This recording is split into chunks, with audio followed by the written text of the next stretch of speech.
The argument from authority is one of the weaker arguments. This form of debate relies on quoting a known authority on a given subject and declaring that since this authority says that it's true, then it must be true. When the person being cited is not an expert in the field being discussed, the argument from authority strays into the territory of being a logical fallacy.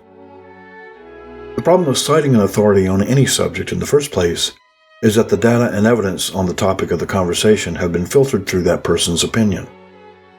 Their opinion on any given subject may or may not accurately reflect what the evidence actually says. So when in a debate, it's usually better to focus on the evidence rather than on what the alleged experts think about the evidence. This makes it easier to avoid making your own argument from authority fallacy. So what does an argument from authority sound like? Here are some examples.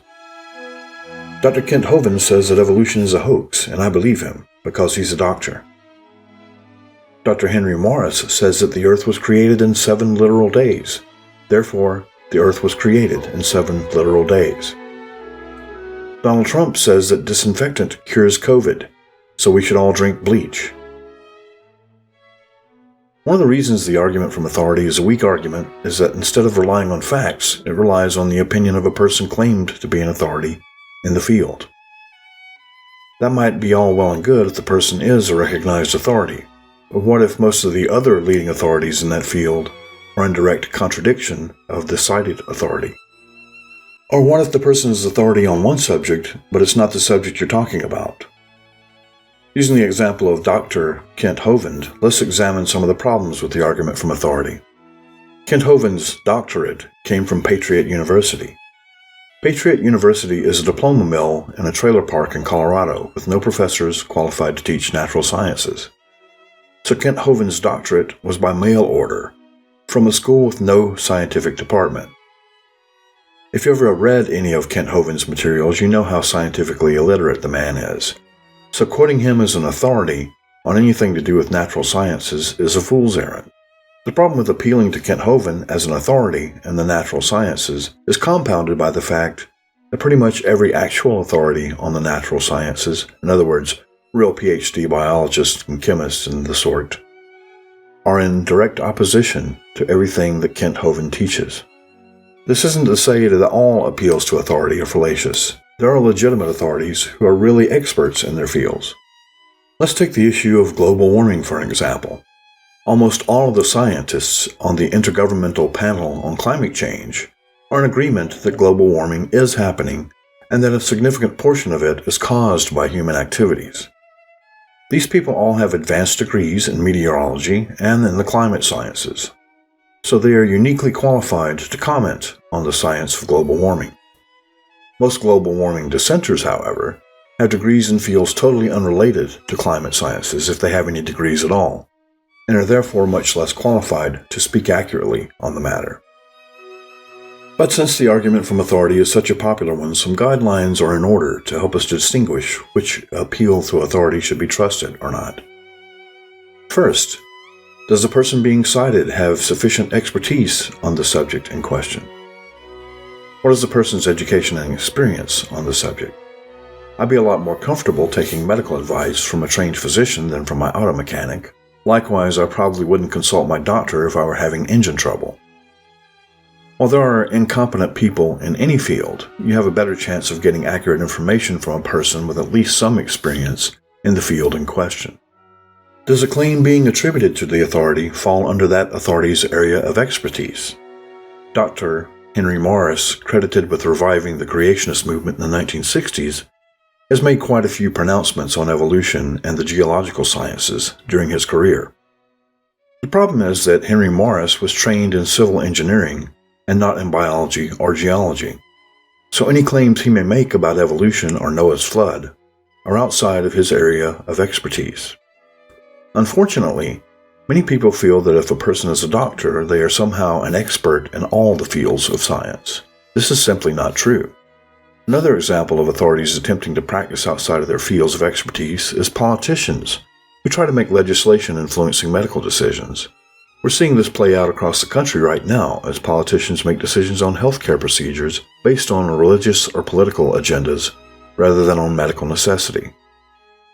Most politicians are not medical authorities and are therefore not qualified to make medical decisions.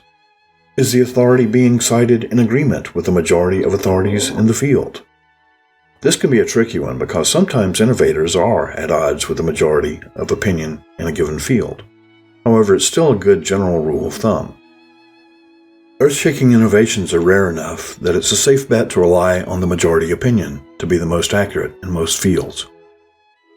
In cases where there is a significant amount of dispute over an issue, an appeal to authority on either side of the issue is dubious at best until the issue is effectively settled. In such a case, it's better to look at the actual evidence on both sides instead of just listening to opinions on the subject.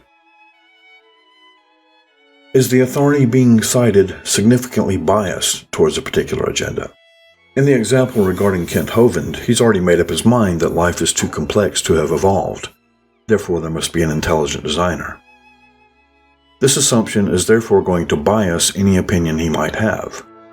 He's going to naturally try to stack the deck in favor of anything that looks like intelligent design or irreducible complexity, while ignoring any evidence to the contrary. The tendency to do this is called confirmation bias. We'll be doing a future video on confirmation bias, but for now, let's just say that confirmation bias is the tendency we all have to count the hits and ignore the misses. In other words, we all like to look at the evidence that supports our pet theories while rejecting anything else to the contrary. This is especially dangerous when quoting an expert with an agenda. Would you take a doctor's advice on smoking if they worked for the tobacco company? Would you take a climate scientist's word on global warming if they worked for an oil company? Is the cited authority's area of expertise a legitimate field of study? Is the expert being cited an authority in a legitimate science? Or is he or she just an expert in a pseudoscientific discipline? For example, citing an expert psychic would be futile because there's never been any legitimate scientific evidence that any sort of psychic abilities exist. The James Randi Foundation has a standing offer of $1 million to anyone who can demonstrate psychic abilities under controlled laboratory conditions. This challenge began in 2000, and to date nobody has claimed the prize. Is the authority being cited, identified, and recognized as an authority? This is sometimes known as an appeal to an unnamed authority fallacy. This type of appeal is more common than you might think. It usually takes the form of, I read a study once where, or I have a book at home that says, or I heard this doctor on TV say that. The problem with this sort of argument should be obvious. Without knowing who is actually being cited, there's no way to determine if that person is indeed an authority, or even if the person actually made the claim that's being cited.